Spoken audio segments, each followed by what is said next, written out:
Welcome. I'm going to have to use my teacher voice. Thank you for hanging out until the end of the day today. I'm going to try not to make any dad jokes about nuclear. I'm going to leave that to my panelists over here. But we're going to leave you glowing. That's it. I'm going to stop there. I'm Kenya Stump, the director of Kentucky's Office of Energy Policy. I'm very excited to close out this governor's conference with a conversation on nuclear energy. We have some rock stars with us today representing all parts of what we call the nuclear energy ecosystem. We're going to hear from fuel developers to industry that wants to be involved with nuclear. We want to hear from developers who are really innovating in reactor development and siting. And then we also have a great speaker today with us to talk about community, workforce, supply chain, and what it really means to Kentuckians all across the Commonwealth. A little bit about nuclear in Kentucky. We have a strong history that goes back all the way to supporting the nation's energy security through the World War efforts and our efforts at Atomic City in Paducah, and we're seeing a reemergence of the nuclear industry in Paducah. So we have a rich history in nuclear from the fuel perspective. Where we are today is Kentucky's energy policy has always been rooted in an all-of-the-above strategy, which means we work in all fuels. And if we are going to work in all fuels, then we have to have a discussion about what does Kentucky's future look like around nuclear energy. Our energy policy and strategy that Governor Beshear has is really rooted in energy, environment, and economic development. This is where a nuclear conversation really comes into and how it can benefit Kentuckians. Our strategy and policy is rooted in affordability, reliability, resilience, and sustainability. And when we look at the intersection of those four words, we have to have a conversation about how nuclear fits into Kentucky's structure. That said, it's going to be a complicated discussion. It's going to involve multiple stakeholders, and it's going to take an innovative approach to how we build out this infrastructure and what role we want to play from fuel to waste management.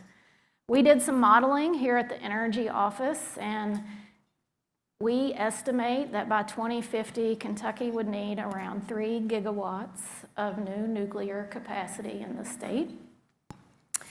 And that's probably a conservative estimate. That would be in a situation where we had high load requirements, we were having trouble siting renewables, and we wanted to mitigate gas price volatility.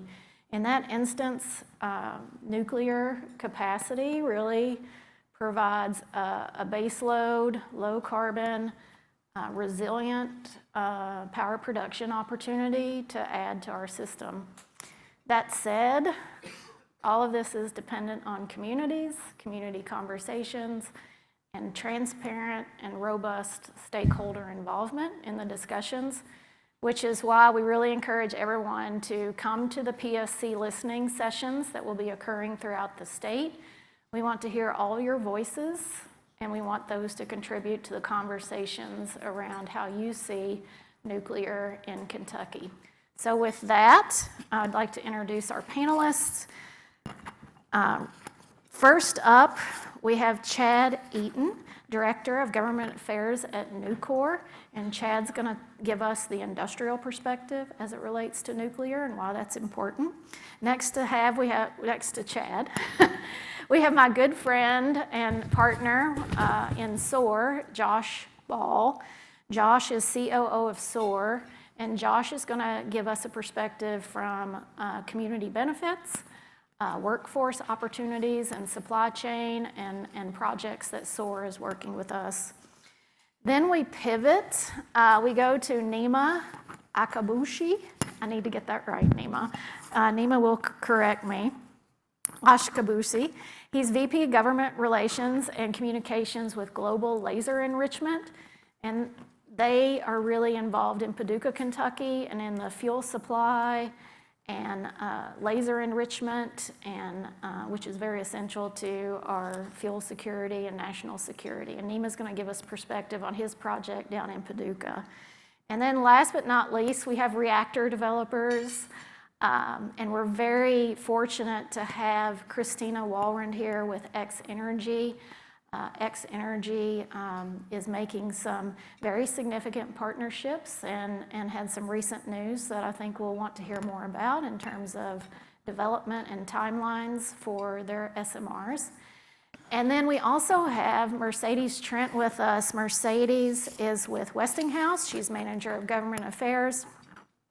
And Mercedes is going to give us a different perspective from what we would call a very traditional large light water reactor developer, the AP1000s. You're going to hear me say that. It's their flagship reactor.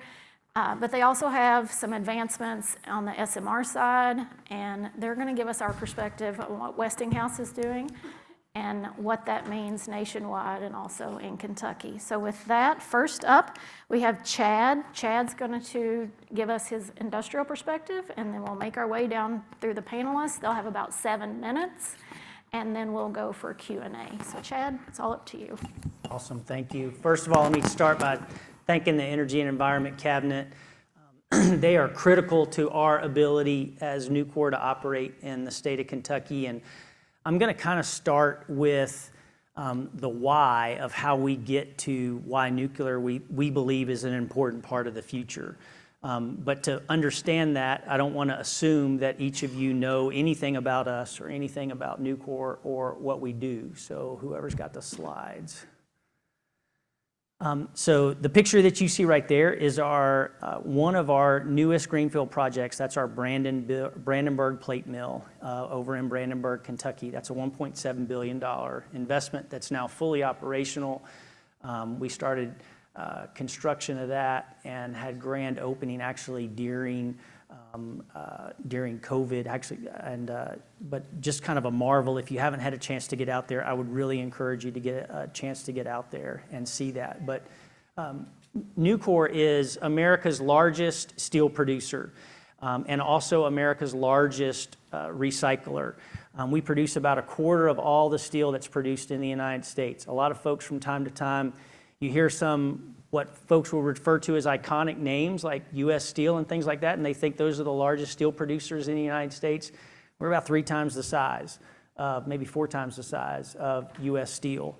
As a part of that, you got a couple of other things on there in terms of just market cap size, but we recycle about 20 million tons of recyclable material on an annualized basis. I'm going to tell you why that's important as we think about Kentucky in particular and what all we have on the ground here in Kentucky. As we look across all of our footprint of steel making, everything that we produce has about 77% recycled scrap content in it. There's 2 ways to make steel, and we're going to talk about that in just a second. But this is a bigger picture of Nucor today. There's 27 steel mills scattered all across the United States, literally from Connecticut down to Florida, all the way across to Washington State and California and everything in between. And then about 300 additional operating downstream facilities, fabricating products. About 32,000 teammates scattered all across the U.S. Our average wage is about $118,000 a year on a job, and that excludes all of our executive pay from vice presidents on up. So you take out a little over 100 of the top paying jobs, and that really is what a production teammate makes, which gets us to some of this why this manufacturing piece is so important. Just here in Kentucky, that's the footprint of who we are in Kentucky. And why I love talking about and being in Kentucky is because it's one of our greatest examples of the circularity of steel. We own a company called David J. Joseph, which operates scrap recycling all across the United States. It's the largest recycler of a single material in all of North America.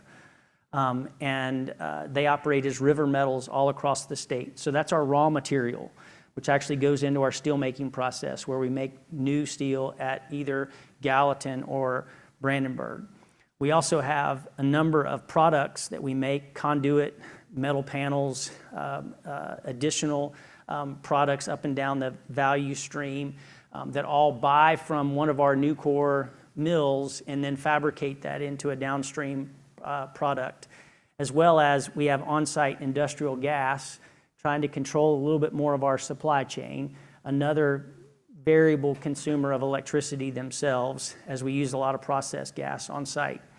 But the interesting thing about products here in Kentucky is we recycle that scrap content at a scrap yard. We take it to Gallatin or Brandenburg. We remelt that using an electric arc furnace into a new product. We sell part of that product downstream to ourselves at a fabricating facility that fabricates a product. Could be a metal building, insulated metal panel that then shows up somewhere. Could be a data center, shows up in a data center. At the end of life, everything that we produce is 100% recyclable at the end of life. Shows right back up at one of our River Metals facilities, and the whole life cycle starts all over again. We can do that in a couple of other states, but we do it with a much bigger breadth in the state of Kentucky than we do it anywhere else. And this will kind of show you some of that. In the past decade, we've invested $4 billion in the state of Kentucky. If you go back a decade, a little over a decade now, we just operated in the state of Kentucky as River Metals. We have a fair amount of scrap recycling here. In 2014, we acquired the Gallatin steel mill in Gent for $770 million and immediately began making upgrades and improvements at that mill. Almost 2 years later, we acquired Republic Conduit, now Nucor Tubular Products, over in Louisville. And then you can kind of see how we've continued to make investments along the way. So we went from maybe $200 million on the ground, and I'm probably exaggerating the value of the recycling business, to where we sit today in excess of $4 billion. And a large part of that, because we've got two huge energy consumers at Gallatin and Brandenburg, is because of environmental and energy policy that we see here in the state of Kentucky and what we feel like we believe the future will look like here. Just real quick on our business, there's two ways to make steel still. The old extractive way in a blast furnace, which is what you see on the right side of the screen. Those are operating Cleveland Cliffs and U.S. steel mills. And that's what you think about when you think old steel and steel production. My dad worked for Bethlehem Steel Corporation for almost 45 years. On the left, those are EAF facilities, electric arc furnaces. That's one of the top one is our mill in Sedalia, Missouri, and the bottom one is in Texas. All four of those mills are operating at the time of those pictures. But you can see a vast difference in CO2 and carbon emissions. A lot of that's process that's going on there, but the other piece of that is the largest piece of our carbon emissions is actually our electricity consumption, which for us would be what's called a Scope 2 emission. Just a little bit of our product mix to show you the breadth of who we are as Nucor. That shows you what all the various markets are that we sell into, some of the various products that we sell into, to kind of show you what all we can do. And we can do almost all of that with the exception of really bar and beam products, all right here in Kentucky because of the breadth of what we can do at Gallatin and Brandenburg and then downstream. And then this just shows you kind of a breadth of why do all these products lie? And Brandenburg's a great example, a huge supporter of our military. Any type of big infrastructure project, stadium project, probably has Nucor steel in it somewhere. Any large infrastructure project, a lot of automobile. Part of the huge expansion piece that we have going on at Gallatin is to get us more into the automotive market. You can turn those slides off now. All of that to say, across Nucor, in an average year, we consume somewhere between 18 and 20 billion kilowatt hours of electricity. That's a lot of electricity. In almost every case, we do not produce any of that electricity ourselves behind the meter. There's a few unique cases that we have right now where we are actually helping whoever our utility is, and we have some battery storage and some solar going on site at a couple of our facilities. Everything that we do on the electricity side is in a partnership with whoever our local utility is. In Kentucky, we're a Big Rivers Electric and an EKPC customer at our two big mills. The downstream fabricators use significantly less electricity, but whoever their local provider is. And there's a reason why, for us, that works on the manufacturing side. That electric arc furnace, I'll use Gallatin because I was there a little earlier this morning. Their base firm capacity need is about 30 megawatts of power. That's operating water systems, everything that's going on at the plant. When the electric arc furnace is running, our electric consumption spikes when that furnace is, because it's using electricity to take essentially room temperature scrap, and within about 40 minutes, take that from room temperature to 3,000 degrees and turn that back into a liquid for us to then form a new product. So that's when we're using an enormous, bless you, an enormous capacity of electricity. That'll spike to about 400 megawatts of power, but we're using that in 40-minute cycles. So we're going from 400 down to 30, 400 down to 30, 400 down to 30, all throughout the day.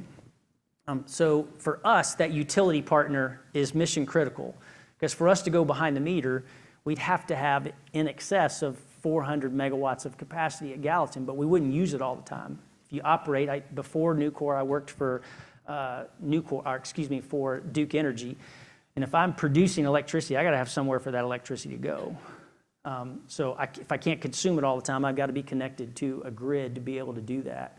But for us, it's a huge value add, although a difficult load to serve because of all the spikes and changes and variability in that load.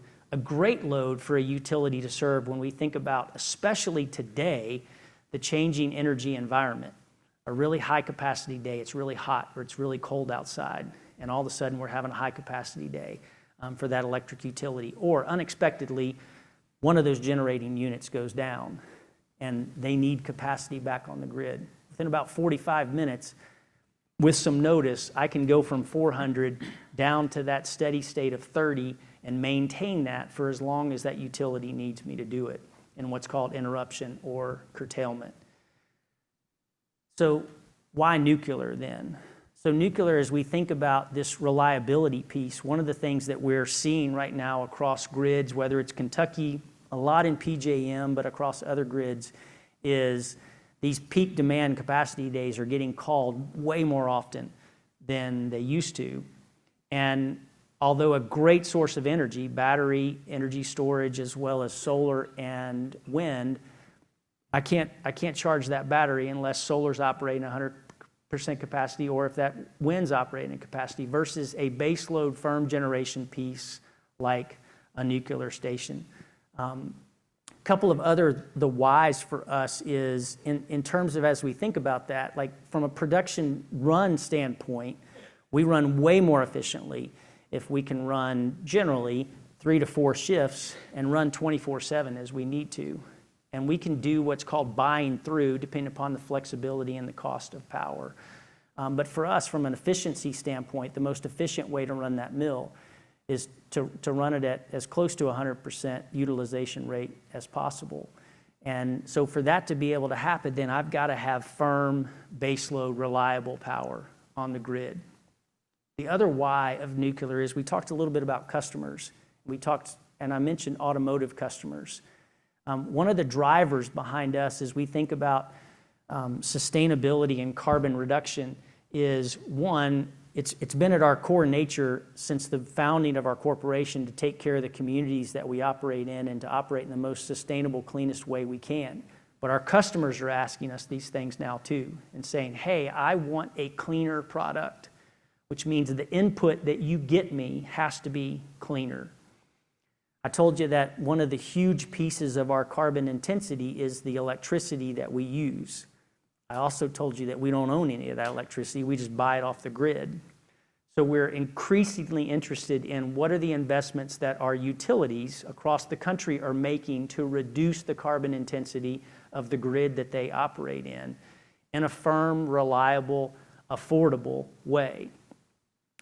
And so as we've encountered this over the last 4 to 5 years, what we've really tried to think about is, how do we invest in that as a corporation? And this is kind of where I'll leave you, because we'll come back to some of these in question form, is you've seen us do things with the Nuclear Corporation in looking at the supply chain and really trying to collaborate to make sure we have the supply chain needed here in the U.S. to build an AP1000 or an SMR, as well as looking at an industrial advanced nuclear coalition with oil and gas primarily, but with some mining companies to look at micro reactors and smaller reactors to say, how do we do this in various sizes and ways? Because we have mills of kind of every shape and size in terms of power and electricity. But then taking that one step further and actually putting cash in the game ourselves, investing some in NuScale technology on the SMR side, and then in a company called Helion as we think about the other side of nuclear.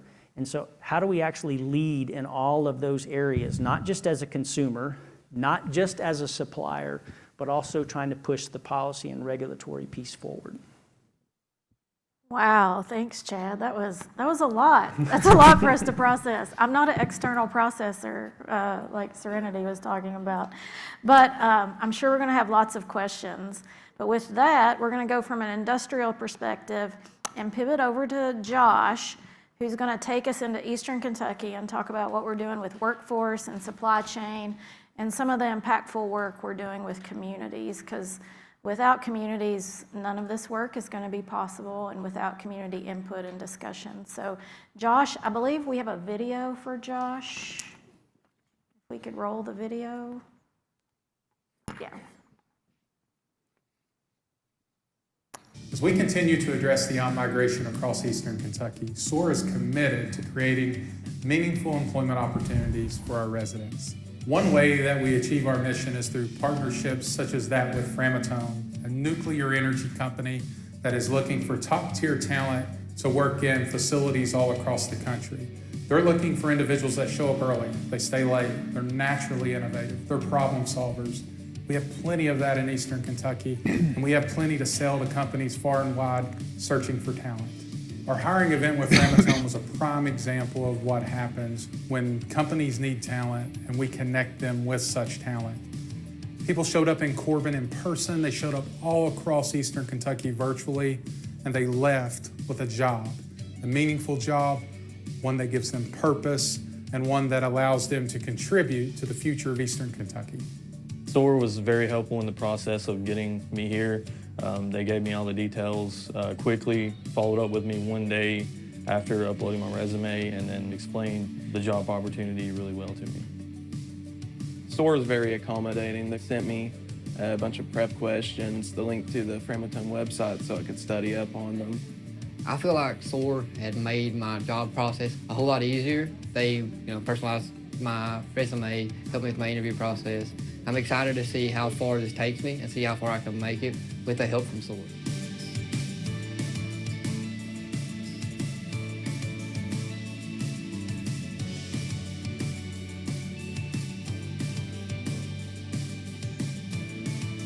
This is just the beginning.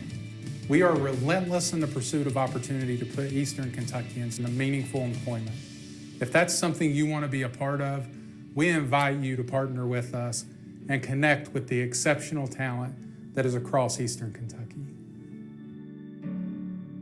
That was a great video other than the person on it. That's what I tell the team a lot. So when you're the COO, you get called in front of the camera sometimes. But Kenya, thank you, and really thank all of you all. It was really cool looking at the agenda this morning before I left my house in the holler in Johnson County to come here. And you had Eric Woolridge with Somerset Community College going to 3D printed housing and culverts and all the things we're working with them on. You got Sandy Slayton with pump storage, with rod development, and then we're talking nuclear in Eastern Kentucky. And so when I have this conversation, everybody's like, "Where's the plant?"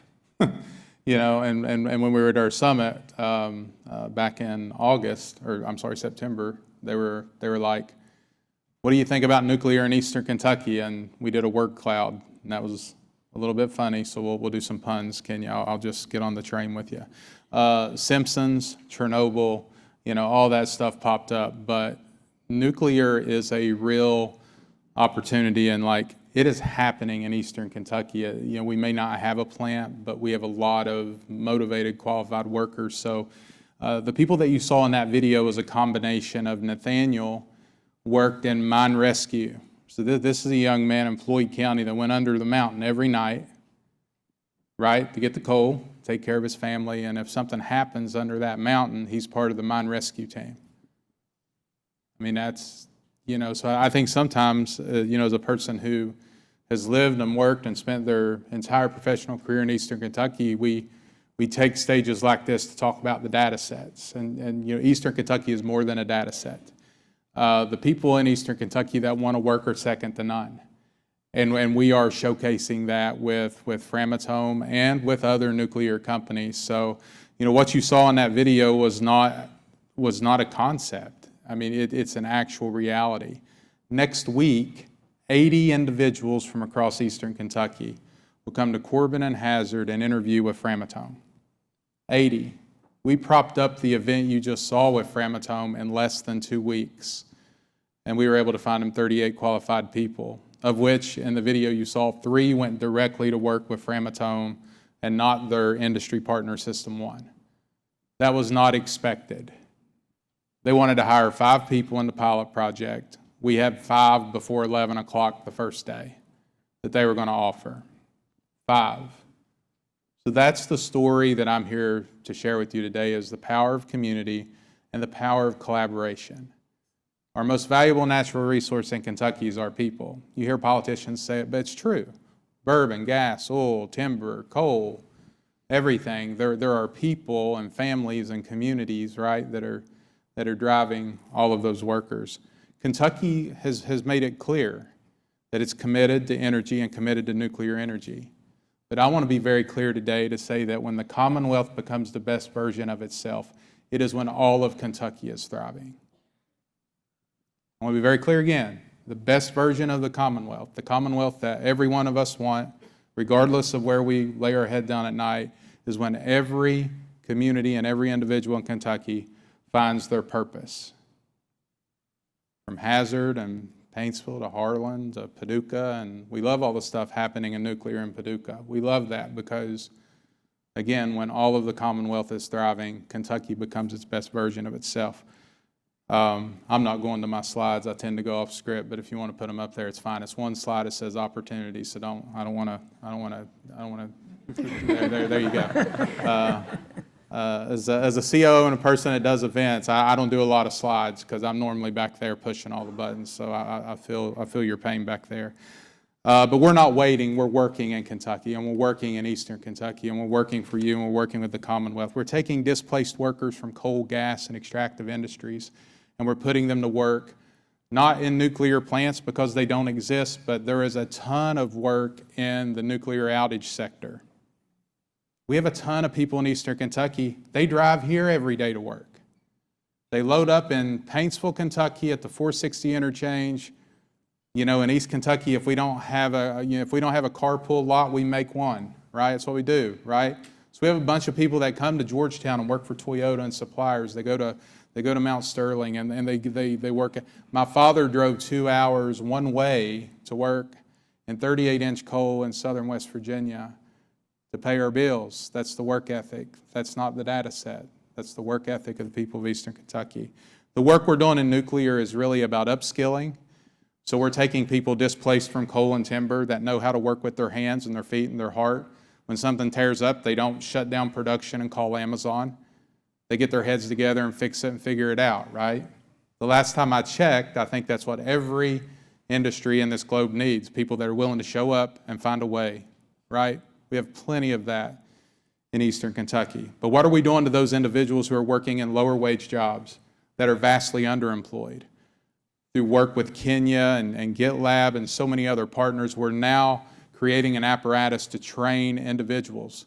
I have a crew of people on their way to Lynchburg, visiting a community college tomorrow, touring a 2-year nuclear energy program at Central Virginia Community College. Because we're not just thinking about the opportunities that are in front of us, but the opportunities that are 2 years and 3 years and 5 years down the road.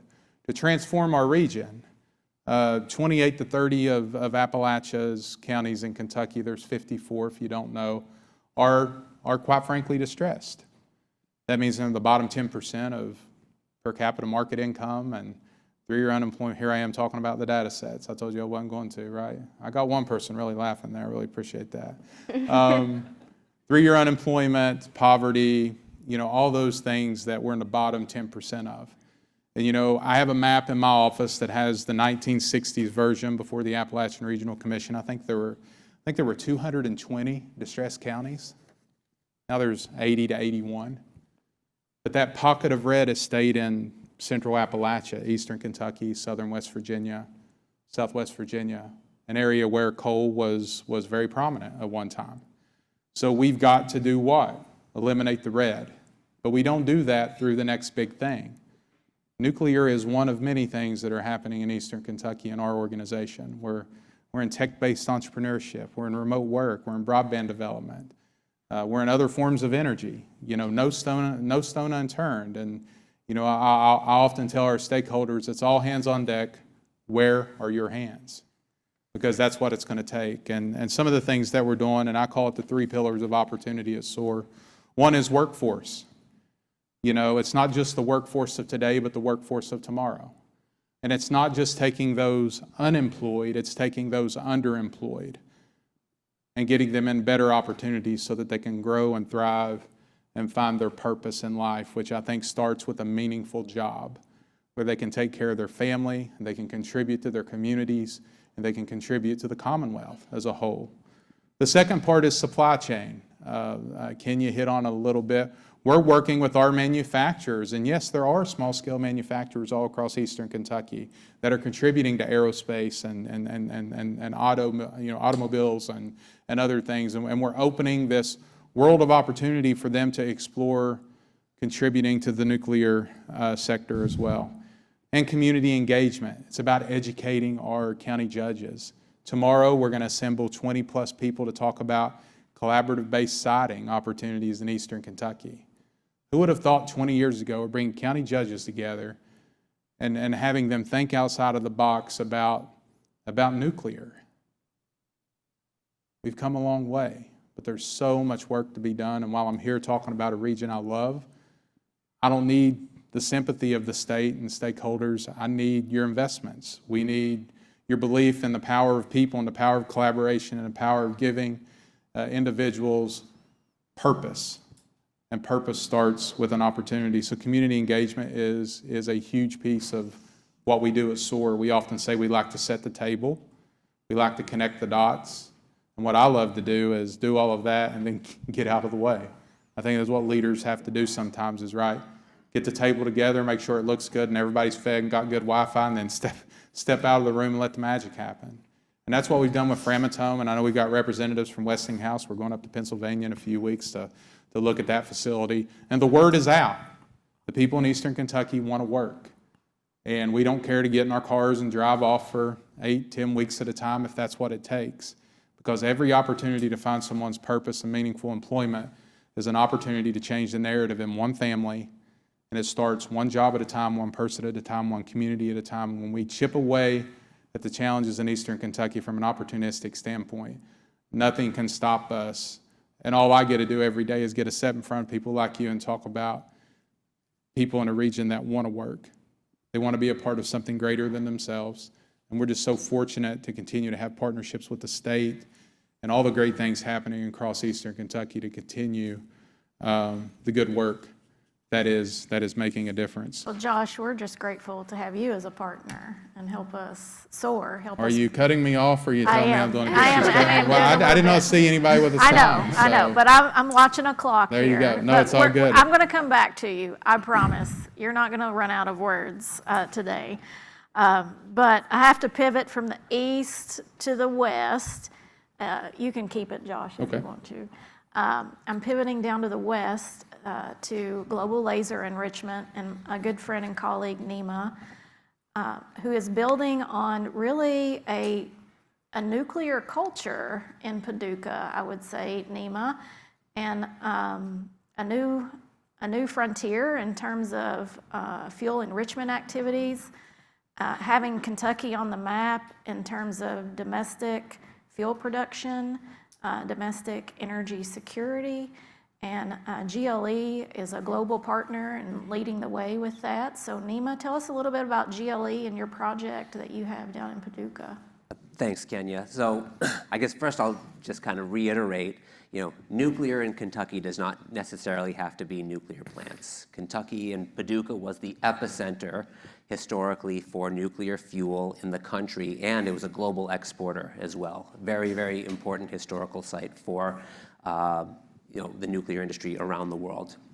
Now that site did shut down in 2013, and we're looking to bring it back with our next generation technology. So unlike the gaseous diffusion plant, there's a current technology that enriches uranium. It's gas centrifuge that spins uranium really, really fast to separate the uranium-235 from the remaining uranium isotopes.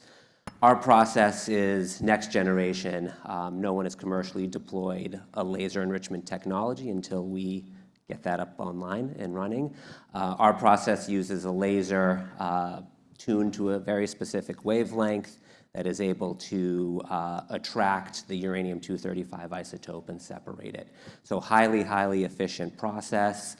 We are a Wilmington, North Carolina-based company. We have 115 people working down there.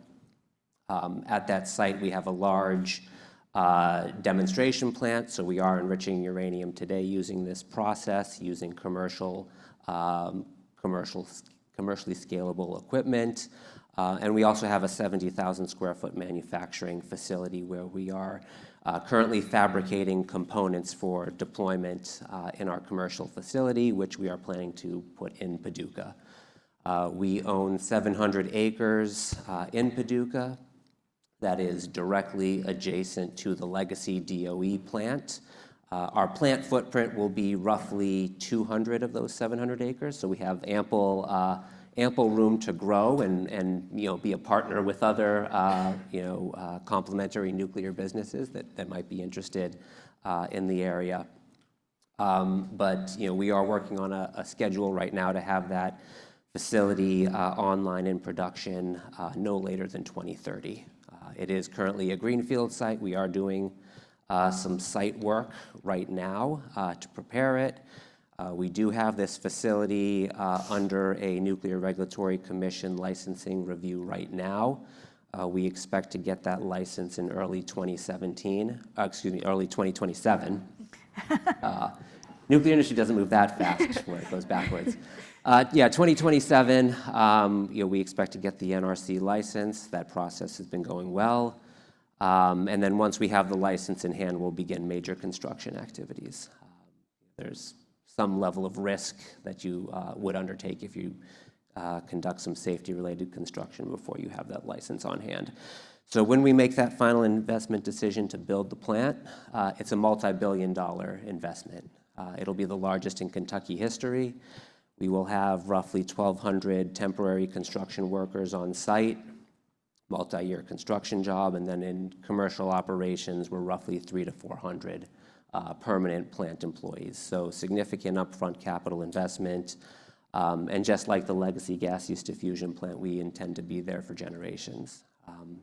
Another aspect of our business is that we have a contract with the Department of Energy to acquire some of the legacy waste from the gaseous diffusion process, depleted uranium tails.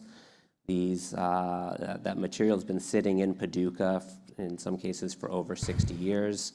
Our technology is efficient, can economically viably re-enrich those tails back to natural uranium. So I think the session earlier today, Waste to Wealth, this is another example of us taking what's currently a liability for the federal government and squeezing out a little bit of the remaining uranium in there. We're minimizing the waste, creating a new fuel product, and also returning some money to the U.S. Treasury for that project. So very excited about the future ahead of us. It doesn't move quickly, but it is moving forward, and we look forward to providing fuel not just for current operating reactors, but ideally new market entrants that both here and around the world that are going to need clean nuclear fuel. Nima, just as a perspective for the audience who may not be familiar with nuclear fuel supply, can you give us some perspective globally, U.S.'s reliance on where nuclear fuel comes from and why your project is very important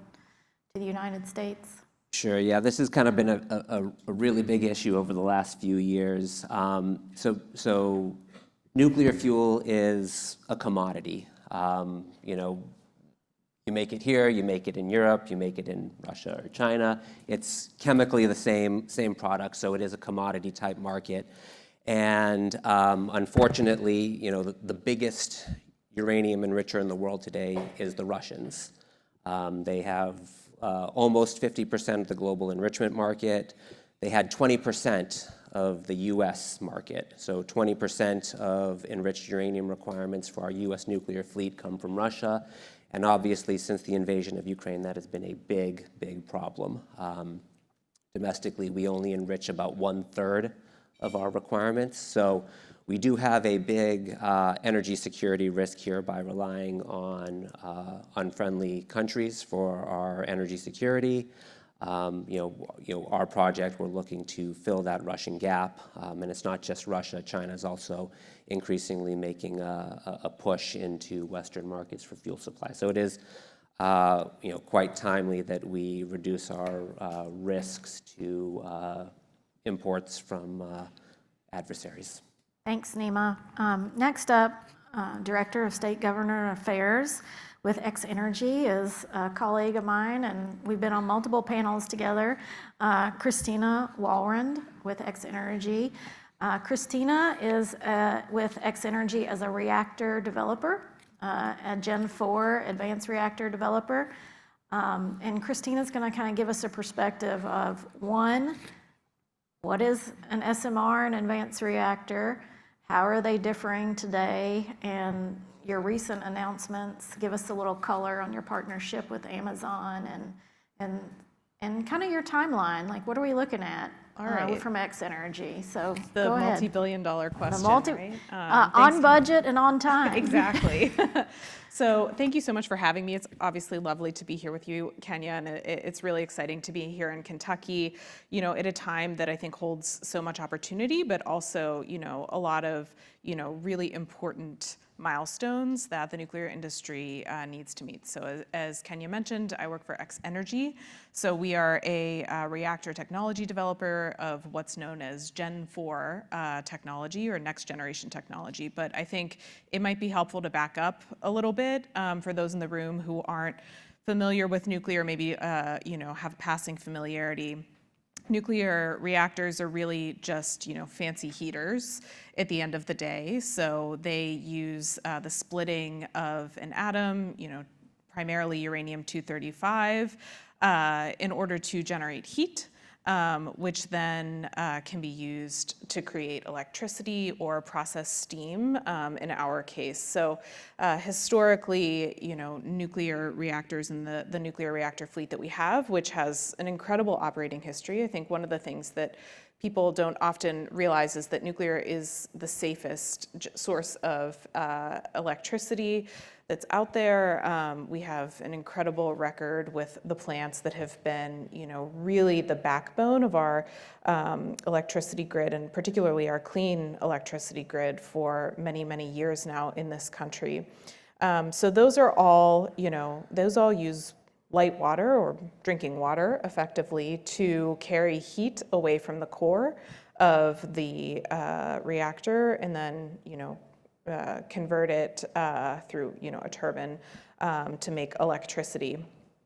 So our reactor, instead of water, uses helium, which is an inert gas, and a type of fuel called tristructural isotropic fuel, which you don't necessarily need to remember, but I think what's interesting about it is that it's really an advance in fuel technology where, to use a candy analogy that I can't say that I came up with myself, but I think is helpful. So you have essentially nerds of uranium that are coated in graphite and ceramic, and then they are formed into essentially a gobstopper. which is about the size of a billiard ball, which I've been telling our comms team that we need that as swag for the company. And then it goes into a gumball machine that, circulates throughout the reactor. And so that fuel element effectively acts as its own containment structure. So you historically see, nuclear reactors with containment, again, very, very effective, can be quite commodity intensive, but so our advantage there in terms of that fuel is that, it provides a really best-in-class safety case for our reactor technology.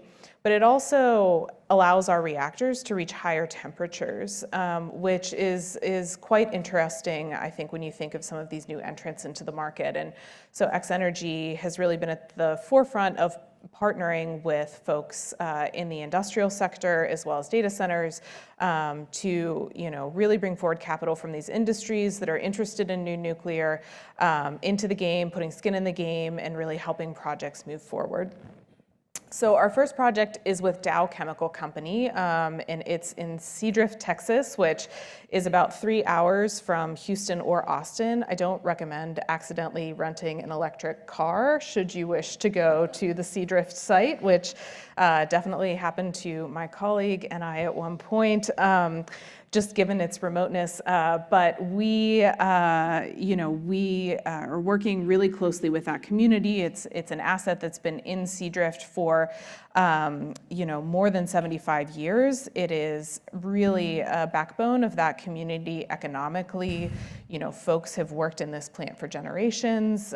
It's a town where, and I think this is a common story, folks have had to go elsewhere to look for jobs. And so, that community was selected by Dow for this project, after talking with them and in very close collaboration with them. Because of the interest in hosting this reactor project, and frankly, the pride that they have in hosting the reactor there, as well as, the signal that it sends for Dow investing in this, 60 to 100-year asset at this facility and what that will mean to the plant's place in its fleet. So Dow, this will be the first SMR co-located with an industrial facility in at least the, let's say the Western world perhaps. But I think that it's really a very interesting time when you think about the sort of the distinguished value proposition for new nuclear technologies. So, really being able to power some of these industries with steam and providing, the reliability that site needs. So Dow will tell you that, unlike Nucor, Dow does not have an interruptible load, and they really cannot lose steam to that plant. And so they need 99.999% reliability. And that's something that nuclear historically has really been able to provide. And that resilience benefit is critical not just for industrial consumers, but also for the grids that it serves. And so they, will essentially wind up overbuilding that plant for their needs. So our reactor, we typically would look at 4 packs, so it's 80 megawatts electric or 200 megawatts thermal per reactor in a 320 megawatt package. So Dow will be building 4 there, and they will consume the steam. The reactors will feed essentially a steam header so that any of the 4 reactors can go to the steam center that plant needs, or provide electricity that they will use for their operations or export to the grid. So this has also been a benefit for that community as well. Dow was able to keep the lights on and the heat on for that community during Winter Storm Uri, which, not all of Texas was so lucky. So they put their plant into cold shutdown, but they kept running their existing assets. And I think that's something that they, obviously would continue to hope to be able to provide to their community in the future. But it also, I think, opens up new opportunities, and we're seeing interesting new partnerships come into play where folks who, might want a behind-the-meter asset could partner with others who are looking for, a PPA or power in front of the meter, or maybe have a load profile that really matches very well with the excess capacity of a plant like Dow's. So then we would go on to Amazon, who is our second partner.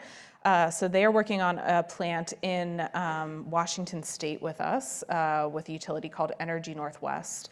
And so this is a bit of a different model, and I think, I have been working a bit with the hyperscalers. It's sort of very interesting to have the perspective of Dow, who, they operate their own cogeneration assets for decades and decades and decades. They recognized a long time ago that energy was absolutely critical to their business and that was something that they really needed to bring behind the meter. And then, the hyperscalers who I think are, effectively going through the stages of grief in terms of what they are going to need to, do in terms of developing new nuclear power. I think we're still seeing them, come along. So in a perfect world, I think the hyperscalers would love to sign PPAs and have that be enough to develop the new generation that they need. But the truth is that, we really need to be building the partnerships where the risk is shared on these projects, because they are long-term projects. They have long-term upside, but they also are projects where you really need a good team to carry them through. And so we have been very lucky in having Amazon, put a real meaningful investment into some of the early development dollars for that first project. So they put more than $300 million into that first project. They also invested in X Energy and took seats on our board. And, I think that speaks to what they see as, a really critical part of their business. So that plant will be, we just announced it's the 1-year anniversary. So it started off as a 4-pack of 320 megawatts electric. Now we're shooting for 960 megawatts electric. And I think that, that puts a really important point on, SMR. Yes, SMR stands for small modular reactor, but it also, I think, should, in folks' mind, stand for scalable. So it allows utilities and customers to bite off load as it comes. It allows to manage. It allows that customer to manage their capital investment for these projects and sort of sequence things out. And really, we'll be looking at gigawatt scale plants where they're needed. So, that project is the first of more than 5 gigawatt order book that we have with Amazon. And so we're looking right now at, what the potential is for where Amazon would want to, locate some of the next investments. But I think it's really important to note, though, there's a lot of conversation about these hyperscaler partnerships throughout the country. This has really been a boom that is changing the way we need to think about transmission. It's changing the way we need to think about infrastructure and water and all of these things. And I think it's really important to also consider the benefits to the local community. And, that's something that I know Amazon cares very, very deeply about, and it's something that we, X Energy, care very deeply about as well. Nuclear energy provides an incredible, in the plants themselves, an incredible source of high-paying jobs as we build the plants. Kenya asked me about time, schedule, and cost, and that's always a common refrain with building new nuclear. And ultimately what that really comes down to is your supply chain and your workforce. Those are the two most important components. I mean, there are obviously things that you can and need to control as the builder, but do you have the workforce available to build the plants you need, and do you have the supply chain?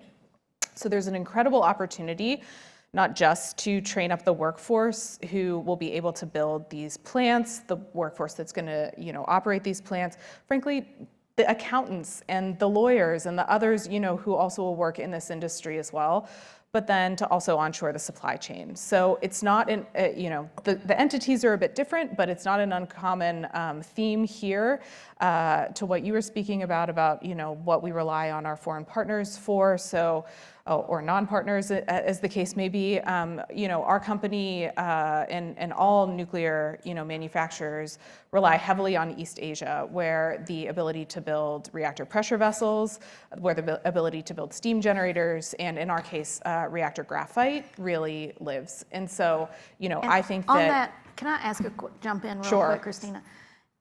Put a pin in that, because if I'm correct, the United States does not forge any reactor vessels. Those are all done overseas, if I'm correct? So, or if you want to give some color to that, of why this is important. So BWXT forges reactor vessels for our nuclear navy. And so they have that capability here for our military use. We don't have commercial heavy forgings, you know, and so that essentially there's a bit of a monopoly in terms of where you need to go. And so those are really good jobs. And I think there's a real opportunity there. But I think, you know, folks will often ask, you know, how do we get the supply chain? Because those are big prizes. Those are really, you know, really good economic opportunities. And I think the two have to go hand in hand. You have to have the orders. We can't train people for a career that we hope will be there. We need to know that career is going to be there. So we have to do the work as the industry to make sure that, you know, we are building these things in a way that, you know, others can build the next ones behind them, and you know, that we can create this ecosystem that really brings the benefits to bear that you know, we're hoping for. And anyway, early 2030s. Early 2030s with X Energy. Well, that brings us to Westinghouse. So Westinghouse is a historic name across many sectors and has been in the nuclear business for, well, forever, it seems like, Mercedes. Also, I would like to say welcome back to Kentucky, Mercedes. Thank you so Mercedes is a native Kentuckian. We're glad to have her back. Before I let Mercedes take off with Westinghouse, please make sure to put your questions into the app, and so that after Mercedes, we'll get into Q&A. But Mercedes, Westinghouse, your bread and butter has really been the large light water reactors, the AP1000. And we really didn't build an AP1000 for, 30 years or more in the United States. The Vogel units were really a first-of-a-kind build. But I feel like we're on the verge of resurgence in an order book with AP1000s and what they can bring, working together and alongside like the SMRs, because not every place can accommodate an AP1000. So give us, like, where's Westinghouse going? What's your plans? I heard some pretty big announcements from Westinghouse in terms of AP1000s, and love to hear your perspective. Yeah, sure. First, again, thank you so much for having me. I'm so happy to be home. I grew up 25 minutes down I-64 in Winchester, Kentucky, born and raised, went to WKU. So it matters to me personally that we bring this industry to Kentucky. Growing up here, you know, Kentucky has always been a backbone of the United States' energy economy. And I think that is going to continue to be true, and I want that to continue to be true. And you know, some of the things that we've already discussed with the workforce development and the potential jobs that nuclear can bring, these are high-paying, union, generational jobs, right? Your grandfather is going to do this job, you're going to do this job, your children are going to do these jobs. And I want that for my children. So, you know, we're talking about the Westinghouse AP1000. That is our advanced, it's an advanced reactor. It's a Generation 3+. It's a large output reactor. It does 1,200 megawatts. So as Kenya was alluding to, the first reactors brought online in the United States in 30 years were 2 AP1000s built in Vogel, Georgia. And, you know, it was a first-of-a-kind learning process, right? These are big, difficult construction projects. But what we've learned from the building of Vogel, you know, so for Vogel, we built 2 units. Those 2 units create and sustain 45,000 jobs in the United States. So that's supply chain, you know, nuclear operators, accountants, lawyers, all of that kind of stuff. And then it's 10,000 construction jobs on site in Georgia when we were building that. And at Westinghouse, we have a very deeply held principle about where we build is where we hire, right? This is an 80-year relationship that we're building with a community. And so we're wanting to bring in like the local workforce. We're wanting to do workforce development activities.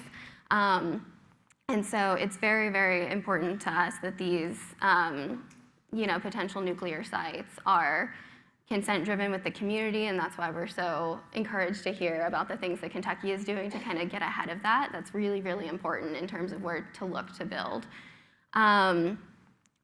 So for Westinghouse, we're a large global company. We're headquartered in Pittsburgh, Pennsylvania. We have facilities around the world. Our flagship is the AP1000. As I mentioned, it's a Generation 3+ reactor, which means that in 2016, kind of on the heels of Fukushima, looking at what happened there, that was not a Westinghouse reactor, but looking at what happened there, we reconsidered the safety aspects of that reactor, and we went in and put in an advanced passive safety system so that if there was a Westinghouse reactor in a situation like that today, Fukushima wouldn't happen. It would just shut down safely, and there wouldn't be any sort of fallout, sort of what we saw there. So it's an advanced reactor. Everyone, when they talk about advanced reactors, they're thinking the new small guys, right? But the AP1000 is truly an advanced reactor.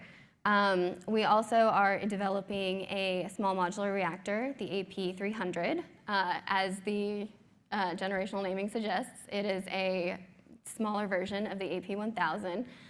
It has some design tweaks, but essentially it is the only small modular reactor being developed right now that is based on a proven technology, the AP1000, which is fully licensed, and obviously operating, both here in the United States and abroad. And then our last reactor that we have under development is called our Da Vinci. It's a 5 megawatt like nuclear battery, essentially. It's a microreactor, and it's for extremely niche uses, maybe like offshore or something like that. So that's kind of the full suite of what we're focusing on. We also do some field services and long-term plant operations, but really our AP1000 is our bread and butter. So we have 4, 5, 6 units under construction. We're building in Poland, Ukraine, and Bulgaria right now. And these projects have been fantastic to ensuring that we're maintaining the supply chain and the workforce in many ways from Vogtle, right? Because we had to sort of resurrect that supply chain a little bit to build those reactors here, and we don't want that to languish in between projects. So we're able to keep our supply chain up as we're building in Europe. But President Trump signed a few executive orders related to nuclear energy, specifically around Memorial Day weekend of this year. One specifically calling for 10 new large reactors to be built domestically in the United States under construction by 2030. And so we're, having conversations to see who are going to be the takers to take on the 10 AP1000s domestically. We're talking to a lot of customers and trying to figure out what makes sense. We're working with our supply chain team to make sure that you can scale up and meet those needs. But, everywhere that we go, people are starting to look at nuclear. Maybe they've had a past relationship with nuclear and they've moved away from it in past decades and are now looking at it again, or, a place is looking for civilian nuclear energy for the first time. And so we're trying to be responsive to all customers and all parties of interest. And again, I'm so excited that Kentucky is one of those places. When I was hired at Westinghouse and they told me I was going to be doing state engagement, I was like, well, Kentucky, right? Just because I was watching what Governor Beshear was doing in the Kentucky legislature, and I was like, they're ready. Like, I'm from there. The workforce is the workforce that you would want working on these projects. They're ready. That has to be on our list. So very excited to be here. Well, thank you for making sure we're on your list. Yeah. We're doing our best to raise our flag. We do have some questions. First, I'm going to pivot back to Chad, and then Josh, you're up next. We've got some questions around community engagement, and I know you've got some more words there. I can see them on your paper. But Chad, from your perspective, you've heard a lot today. What kind of partnerships and what are you looking for from the state or private sector? I mean, we're talking about a state moving into this nuclear ecosystem, and we have industry that wants to move. Partnerships seem like they're going to be really important for where you want to go and where we want to go if we want to. But these partnerships may look different than than anything we've ever seen before. Give some color to that. What you all are looking at in terms of partnerships. You recently mentioned a partnership with the nuclear company. So anything you want to add to that? Sure. Add a couple things, and coming off kind of some of those thoughts around SMRs as well as AP1000s and big nuclear is, as we think about this forgings piece, it is critical to us.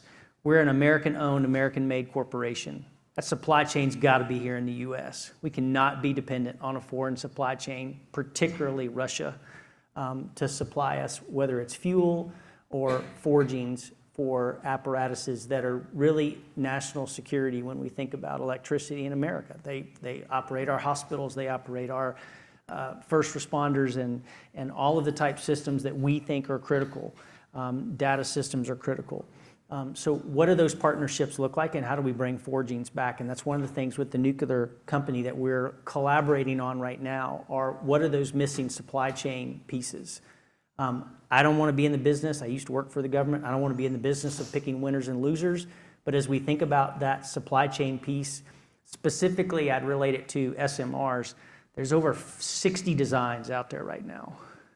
This forgings piece is particular. That order book, we're going to be able to drive that cost lower on that order book if we're ordering a handful of designs, not 60 different designs. Because as a forger, you're not going to be able to do forgings for 60 different designs. You might be able to do a handful, but you're not going to be able to do 60.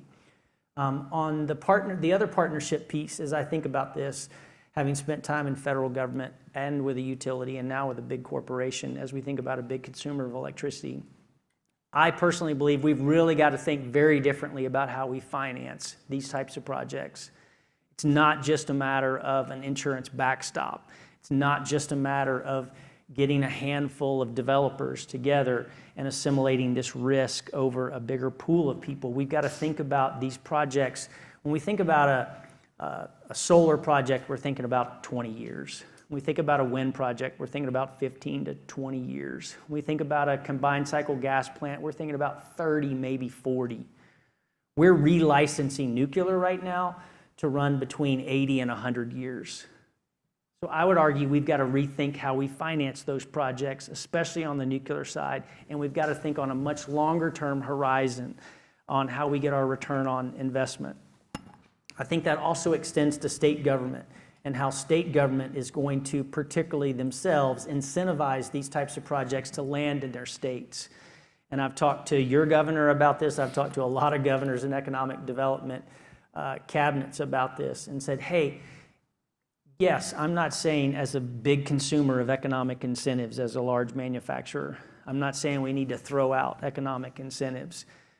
But if I have a pool of economic incentive dollars, whether it's $1 or $1 billion, if I don't have electricity to land whatever that manufacturing facility is, it really doesn't matter if I have $100 billion worth of economic incentive dollars. That project today is going to go where an available electron is. And I know this from experience of us trying to figure out where we're going to land micro mill projects. We found some great sites, hooked up to water, hooked up to rail, on a fiber line, decent workforce, no electrons. There's no manufacturing facility going there. We'll look and find electrons, and then we can begin to figure out those other pieces. They're more difficult to figure out at times, but we've got to figure those pieces out. I think this collaborative piece of also large manufacturing and data centers really being able to give a clearer picture of what their demand into the future is going to be. Like Gallatin or Brandenburg, for instance. Gallatin, I told you, consumes about 400 megawatts of electricity. I can promise you, in 20 years, at a minimum, Gallatin's probably still going to be at 400 megawatts. Probably more likely it's going to be at 500 or 600 megawatts because it's going to have expanded. We're going to have brought in additional business around it. Is that creating that certainty for that developer or that utility to know, hey, I've got this long-term customer who's actually going to be on the other end of the stick paying the bills. And I think about that. It's a terrible analogy because they're all going out of business, but large strip malls had anchor customers. And what's caused strip malls to have problems is their anchor customers have gone out of business. You fill in the gaps with customers that kind of come and go, but I got to have anchor customers.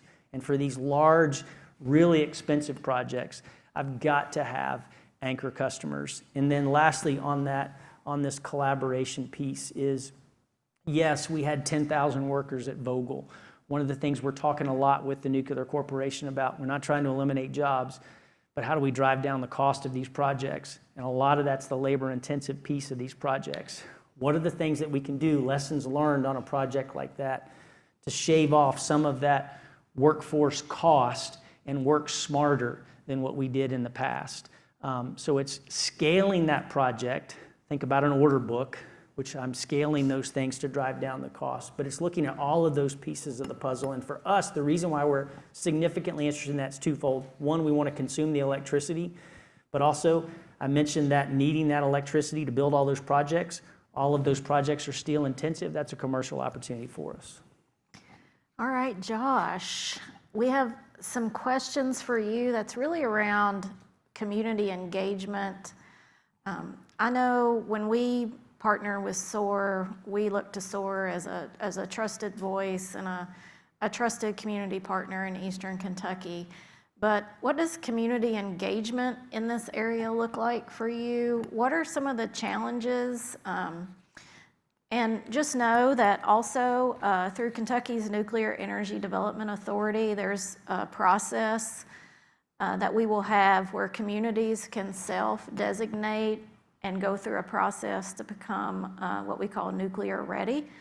Not every county in Kentucky will be nuclear ready, but this gives a lot of power to the community to make those decisions for themselves. What does that look like for you, Josh, to bring this topic into communities that don't have a lot of experience with nuclear? They're gonna have a lot of questions. What does that look like, boots on the ground for you at SOAR? It's difficult because it really starts with trust. So you go in and you have that established trust, and I think sometimes we see a shiny object that's really good, and we tend to go in too hard, too fast. I think our county leaders and economic developers are being hit from every direction with ideas and programs and things like that. So it's really what we're doing this week with some of the work that we're doing is, feeding them a little bit, at a time. So, tomorrow we're going to talk about, consent-based and collaborative-based siting. But we're going to have a conversation about Framatome and the work that's already being done. I think sometimes leveraging the things that you have in place and sometimes gradually working yourself to a point of understanding. I think that's critically important, is knowing your audience and knowing that you're not going to sit in a room for an hour and get them to the point to where, they're balled in. But it's just, giving them pieces of it at a time to where it's applicable. I think it's also marketing and comms 101, know your audience. You've got to know your strengths and weaknesses within communities when you come in. But that's a tough question, and I think there's 120 counties in Kentucky, and there could probably be 80 or 90 different approaches to take with that. But I think it starts But there. you all have had also some good support partners, Idaho National Lab, I think NPR, I'm thinking about Energy Communities Alliance. It's not like you're just out there doing this alone. You've got a good support network behind you. Obviously you listen to me, and I know absolutely nothing compared to the folks on the stage, but it's just technical assistance providers. But, having worked with a lot of technical assistance programs, I think the programs that Kenya is alluding to, and Kenya's been so helpful in leading and connecting us with, has been valuable. And being able to take leaders to facilities or programs, and also just be able to talk about it in a way that's not overwhelming. So, we are gradually becoming subject matter experts in it, but we're never going to be that expert. We're going to keep those connection points, because as everyone on the stage has said, there is a need for this, and there's one common denominator from the experts in nuclear to a person working at the community level. The word has been collaboration. So collaboration starts with trust and communication, and making sure that that's fluid and coming from not just two directions, but quite frankly, every direction. All right, Nima, I have one for you in Paducah, but this is kind of broad. Paducah does have a history with the gaseous diffusion, and the community has dealt with, you mentioned the UF6 tailings there, a huge impact there at the community in terms of a waste management effort at the Paducah Gaseous Diffusion Plant. Also, there's some legacy contamination there. So Paducah in general has been very nuclear supportive, but yet there's an element to, yeah, but we had a facility here and it didn't leave in the best situation. How do you see what you're doing and ensuring that, you know, you leave a legacy that's positive and kind of learn from the past? I don't know, just your perspective and how Paducah has been in this process. Yeah, so I'd say, you know, particularly for nuclear projects, you know, your social license is critical. You know, your relationship with the community, your ability to be trusted with what you say. I do think largely the legacy gaseous diffusion plant did have a good relationship with the community. We frequently meet with local leaders in the Paducah area. The Nuclear Regulatory Commission and their licensing process, I think, helps build that trust as well, that there is a trusted, credible regulator. And I think that we've as we undergo that process right now, we've seen the Nuclear Regulatory Commission make visits out to Paducah, meet with local leaders, meet with local emergency and health and first responders. So I do think that there's trust, there's community building, there's open lines of communication. We'll say that the regulatory framework that we're operating under today is very, very different than when that plant was first built in the 50s. So I think that, you know, there is greater oversight, not just during operations, but during the licensing process. When we begin safety-related construction, NRC will frequently come out to inspect that we're building to the methods we said that we would. But it's continual oversight and trust that the institutions, the Nuclear Regulatory Commission is doing their job and that we're maintaining open communications with the community. And I think so far everything has been positive. All right, we do have the question among questions. When we talk about nuclear, I like to say there is no fuel that I've met yet that is perfect, and there's always an issue that we need to mitigate and talk about. And with nuclear, it really comes to long-term waste management solutions in your sector, what that looks like, what we're doing both federally in the industry. Westinghouse has been in this a while. Christina, you're going to be in it as you move forward. What is the landscape looking like now with spent fuel management? What about your communities when, you know, power plants have to store their spent fuel and communities' reaction to that, safety? Just give us some color. Christina, you came from DOE on this. It's a huge issue for the nuclear industry of permanent solutions, whether that be we move into reprocessing spent fuel or we have a permanent storage facility. Love your perspective. The audience, that was one of the biggest questions, is we don't have an end-of-life solution on the waste. So. Yep. No, thank you. I mean, I think that this, you're right to call it the question. It's one that always comes up. I think there are a lot of things, and maybe more than ever, there are a lot of things that are moving forward to address waste and waste in new ways.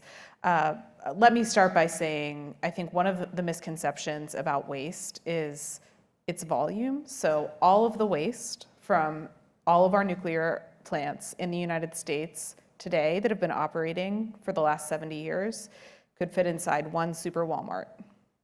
So from a volume perspective, we are not talking, you know, the energy density is, you know, nuclear is a very energy dense, you know, resource. Uranium is very energy dense fuel, and the spent fuel is the same. We have safely stored spent fuel on site at nuclear reactors since, again, the inception of our nuclear industry. I think there's a good reason why communities around nuclear reactors, existing and operating nuclear reactors today, are the most supportive, and they have the most exposure to the information about the plants. They have seen firsthand the safety culture around the plants, and frankly, they reap a lot of the economic benefits from the plants. And so I think that that's frankly one of the reasons, in addition to some of the environmental pieces, that near new nuclear plants or nuclear communities that are familiar with nuclear are places that we would like to cite some of the earlier projects. But then I think that on the back end, there are two things that the DOE is considering. So ultimately, the U.S. Department of Energy has responsibility for the waste. So any new plant that is licensed has to have what's called a standard contract with the U.S. Department of Energy on the disposition of that fuel. So the U.S. Department of Energy has, continued to do a consent-based siting effort around a long-term spent fuel repository in the country. That's something that we see ongoing, and I very much hope that we will get to a place where we are able to identify a location where the community is supportive for that long-term repository. And then we're also starting to discuss again whether or not reprocessing is something that we'd like to consider as a country. So historically, we've had what's called an open fuel cycle, which means that we do go once through the uranium is mined, milled, converted, enriched, deconverted, fabricated into fuel, spent fuel. So exactly the opposite of Nucor and steel. Exactly. So once through, and other countries, France, for example, has closed that fuel cycle. So they reprocess the fuel, they extract, the uranium that's available from that fuel, and then some of the isotopes of plutonium are also able to be burned in reactors, and that dramatically reduces the volume of spent fuel. So we're seeing new entrants into that market as well, and so I think that it's something that we all have to work on, not only from a public education standpoint, making sure that that's something that we're taking head on. I think to your point about trust and transparency, you really cannot shy away from the challenging issues on nuclear, and you need to make sure that you work with folks so that you're communicating freely about it, and then we also need to evolve with innovative pathways towards how we ultimately deal with the long-term spent fuel challenge. Nima, did you have something you wanted to add? I saw you working. Yeah, well, just want to quickly clear up a common misconception I hear. So the material sitting at the legacy gaseous diffusion plant is not spent fuel, it's depleted uranium. And there is a disposal pathway for depleted uranium. It's deconverted on site, and then there's a disposal facility in Texas that is taking it. It is a lengthy process to remove it all. We're hoping to help speed that up, but there are disposal pathways for some nuclear waste. And what is the rumor, Nima? Again, rumor. Kenya says rumor. How many years of fuel do you think you have there at Paducah for you to process? Yeah, so at the run rate we're projecting, we have 30 years worth of work just on the DOE material. Right. Last question, and then I'd like to go to audience. This is the longest panel I've ever moderated, but I love it. Last question for each of you.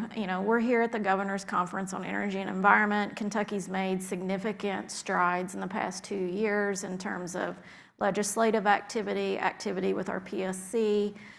What do you think is the next step for Kentucky that we need to take if we're really going to move forward within the next 5 years to bring either supply chain, industry partnerships, reactor partnerships into the state, Nima, more fuel? If you just give us a perspective of what would you want us to do? Yeah, I'll say from our perspective, it's not so much the state's willingness, but we need the customer, right? Is the utility, if that's going to be the customer, are they set up, are they comfortable with putting a nuclear project on their balance books? And that's not the case nationwide right now. So, having those conversations with the utility, whether the customer is going to be perhaps a hyperscaler, whether it's going to be like a Dow Chemical Manufacturing. We're having Nucor. Yeah, Nucor. Like identifying the customer and sort of, I forget who said it, but building up those partnerships and figuring out what a partnership-based approach looks like so that we can bring in these projects, I think is really crucial. Because we know the states want it, states are putting money behind it, they're doing the consent-based siting, they're doing the workforce development, and all of that is incredibly attractive, but we still have to have the You need your customer. order book, Yeah, right? we need the order book. That's what it comes down to, right? Yeah. Your order book. What about you, Christina, from what you're seeing? I would say, taking a step off the starting line and start in looking at feasibility of specific sites and specific projects. I think that people look at the sort of the length of a nuclear project and the spend on a nuclear project and are really hesitant to get started. But there are off-ramps in every major project, and until a project starts, we can't get to that order book. And so I think that the state can be incredibly helpful. Some of those early dollars, even though they are smaller, that capital punches way above its weight because that project is so long from putting electrons on the grid at that point. So, and frankly, it's not just the dollars offset the risk, and they give, projects the ability to have sort of the cover to continue to, progress down the path of development. So, a vocal support for nuclear, and I would say early development dollars, and having folks just sort of take a step off the starting line. How important is it for a community to say, we're ready, and, and bringing partners in? Hugely important, right? I think that that's a really critical part of that early development work, and frankly, even before a site is selected, right? You do your red flag analysis on a site where you look at sort of the seismic considerations, the water table, all of these things to think about whether or not it's suitable for a nuclear plant. But I think it's also, talking with the community is a hugely important part of that. You really want folks to be bought in on this project that you're moving forward with. So, Nima, what about you? What's next? What's next for GLE and Paducah? I mean, I know you've got some milestones you need to meet, but what else is there? Yeah, I mean, I think we're coming to Kentucky. It's just a matter of our owners making the final investment decision, but we are taking the methodical steps to, we've demonstrated the technology, we're setting up the supply chain, the market conditions are ripe for a new fuel producer to come into this space. Based on demand that just exists today, everything new is going to be cherry on top for us. So it's just a process, and we're going through the steps. I wouldn't say for me, I don't necessarily need anything else from the state. Not that I won't necessarily ask, but I think things that can help bring online more demand are important, more certainty for more customers in the future. And I just say, in the non-reactor space, just look at companies are looking to de-risk supply chains, particularly make things more American content. So where those gaps exist, I think opportunity lays. So Josh, what about you? How do we continue the good work SOAR's doing? Because I know we have a partnership with you. Some technical assistance is going to be ending, but we're at this point where, how do we keep it going? I think it's continuing to build local capacity. We've got some money from GitLab to continue to do some nuclear training at a smaller scale, but building greater capacity in local governments, area development districts, workforce investment boards. Everyone up here talked about workforce. So making sure that from a state standpoint that there is a concentrated connecting of the dots from Pikeville to Paducah about nuclear and about the role that workforce has to play, but also distinctly understanding that the needs for my friends in Paducah could be vastly different than the needs of, an opportunity that some of the space that we're in where folks are working outages and things like that, but it all has a role to play in the entire, ecosystem of, the nuclear space, and really getting our local leaders to also understand the dependence to energy and just security and all the other things that I'm continuing to learn as a person in the trenches in the community. So I think local capacity and tying in other state agencies, specifically workforce and our partners at KCTCS, which have the capacity to be able to build programming and deploy it across the state in a customized way. And then finally, just moving at the speed of industry. I think that's a challenge for all of us in the nonprofit sector, government and everything. Industry is moving so fast, and we're going to have to adapt to make sure that we attempt, within our regulatory boundaries, to be able to do that to the best of our abilities. All right, Chad, you had the first words and the last words. What do you think in terms of financing and partnerships and how the state's going to move into this space in partnership with industry? Yeah, I think the word that kept coming to my mind is certainty. As we think about, how do we deploy a manufacturing project? How do you do anything as a private business sector person? Is you want to create as much certainty as you possibly can. And that certainty, when we think about new generation, especially nuclear, is timelines, it's transmission, it's cost, it's when is it going to come online, so that if I'm a manufacturer and I'm dependent on that I know that I'm going to have a channel to market as quickly as possible. Because for us, time is just money. And the longer a project gets put off or delayed for whatever that reason is, permit, environmental concern, you name it. And so I think about, one of the things that I've loved about being a part of Nucor and being here, and I'm not just saying this because we're at an Energy and Environment Cabinet meeting, but there's so much certainty that's created by the regulatory environment that you have in this state, which is why I think you've attracted the projects that you've attracted over the last decade. Because when you go in, you apply for a permit, there's a certain timeline, and I can create business certainty in that. But I think that's even more critical as we think about new generation. And I think we've got to be willing to think completely out of the box on the financing side of this, and who are all the various players that are going to come to bear on that. And then as a utility, maybe the last thing I'd add on that is I think utilities are going to have to think very differently about how they get return on investment. Who do they partner with? Is this a project where they say they want to come together on this project, and this utility is going to take 250 megawatts, this utility is going to take 250 megawatts, instead of saying, hey, I've got my little territory and I want to protect my territory. And that's a regulated business utility footprint that has been very successful, and I'm not arguing against it. I worked for one. But I think to bring on the projects that we're talking about with the timelines and the cost we're talking about, we've got to think differently than we ever have before. All right, well, if everyone, I managed this panel to the end of time. Thank everyone on the panel. They're such great experts and perspective, and please thank them for being here, and thank you all for hanging with us.